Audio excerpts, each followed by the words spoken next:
All right, boards are back, thanks to PCB Way. I have these lovely boards now. A couple stories about the board.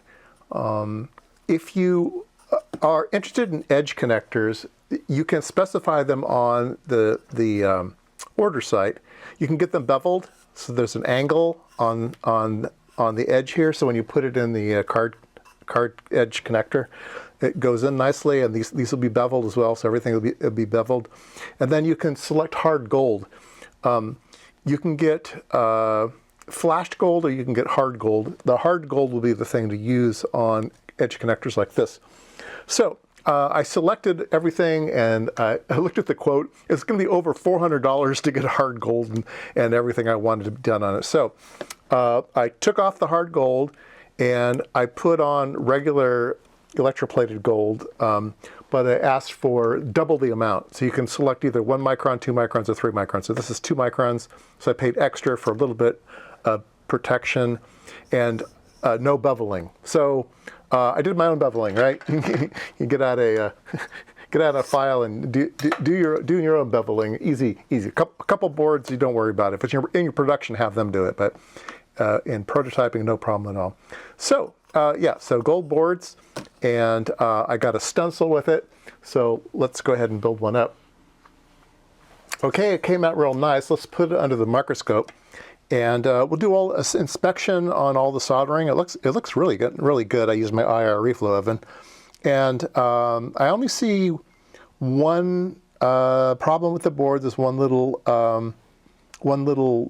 solder jumper, and I can just touch that with a soldering iron and get rid of it. So anyway, yeah, here we go, all loaded up. I put the little OLED display on it, and little test loops here and everything, so it should be ready to go. I say we hook it up, see if it works. All right, there we go. We have a working board. It says, can you read that? There you go. It says IMSAI guy, and it's counting. So the way that you program this thing is the same as before. You use the little UPDI programmer, and it's all you need is ground and one wire.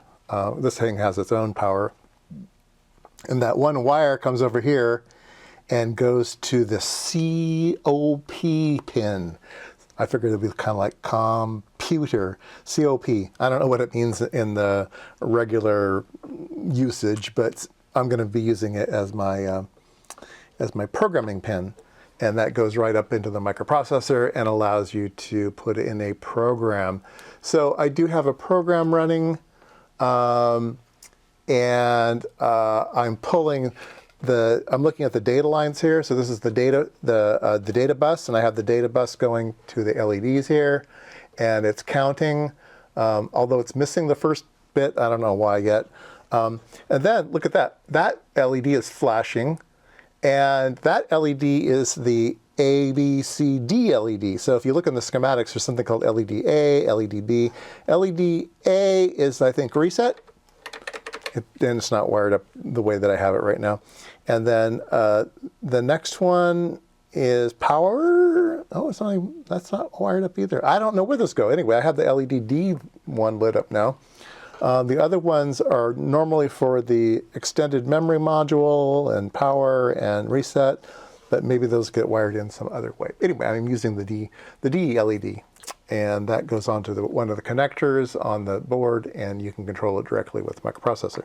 All right, so my little program here counts, and like I said, I showed the data bus. This is one of the output ports, and so I'm putting in address B240 and latching the data onto the output port. And again, it's skipping the first bit. I don't know why yet, but it is doing it. So I'm able to send address putting address on the address bus and decoding it for the right I/O port. I'm able to put things on the data bus. I'm able to toggle an I/O read or write and put it into the address bus, into the I/O port here. And yeah, so I'm not going to go much into much more details because I don't think anybody else is going to really be ever doing this project. It's just for my own edification. But yeah, there you go. You can build your own card, put your own microprocessor on there. And then what that gives you is a nice little prototyping area. Now, maybe I'll spend some time and write a little code, be able to talk to the keyboard, be able to talk to the LCD display, and yeah, just have fun. So kind of an old tool, the ETC-3800, converted into a modern microcontroller, the Attiny. This is an 814, but it'll take a 3220, 7 or whatever they are. It'll take the big ones too. It's laid out to either take the big package or the small package, and all of those pins will come out somewhere down here if you take a look at the schematic. Anyway, it was a fun project, and the boards worked first time, so yeah, there you go.